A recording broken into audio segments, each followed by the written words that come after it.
Regarde autour de toi. Tout ce que tu vois, la Terre, la Lune, Mars, même ton corps est fait de poussière d'étoiles. Mais tu t'es déjà demandé comment une planète naît, d'où viennent ces mondes qu'on voit flotter dans l'espace. Aujourd'hui, on va voyager 4,6 milliards d'années en arrière à la naissance du système solaire.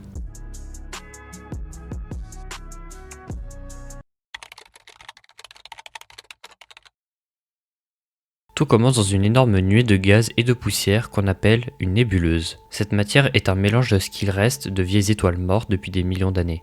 À un moment, quelque chose perturbe cette nébuleuse, peut-être une explosion d'étoiles voisines, une supernova. Alors, la poussière se met à s'effondrer sous l'effet de la gravité. Le centre devient de plus en plus chaud, c'est là que le soleil va naître.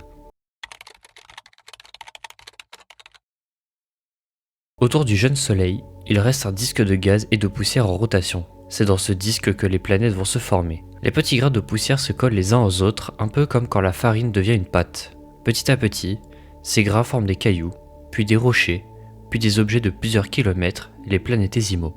Ces planétésimaux s'attirent entre eux, fusionnent, grossissent encore jusqu'à devenir de vraies planètes. C'est un peu comme si, dans un manège géant de poussière, les morceaux s'attrapaient et ne se lâchaient plus.